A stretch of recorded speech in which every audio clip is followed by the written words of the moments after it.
आता त्या लाडली बहिणामध्ये बघा केवढे आहेत. इथे एकाच्या घरामध्ये एक नसतोच. हे आमचे आमचे एक, हम दो हमारे दो आहे, हे हम दो हमारे दोसो आहे. आणि त्याच्यामध्ये पण दोन असतात. कोण कोणाचा अब्बा हेच कळत नाही. घरात टोकन नंबर घेत असतील. अरे वो 12 वो किसका है, वो 30 वाला उधर खड़ा है, वो किसका है बाबा, लेके जाओ इसको, असं बोलत असतील. एका बाजूला मोदींना शिव्या घालणार, मोदी साहेबांच्या विरोधात बोलणार, पण मोदी साहेबांच्या आणि फडणवीस साहेबांच्या प्रत्येक योजनाचा लाभ घेण्यासाठी हे पहिलं पुढे रांगेत उभे राहा.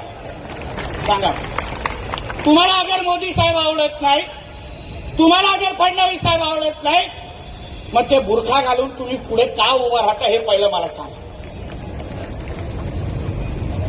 आणि अर्धे तो बुरख्यावाले खरंच आमच्या काय भगिनी असतात ह्याच्यावर पण प्रश्नचिन्ह आहे.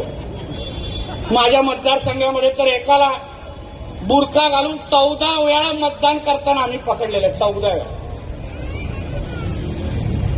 आणि मग ह्या लोकांना बोलल्यावर लगेच मिरच्या लागतात.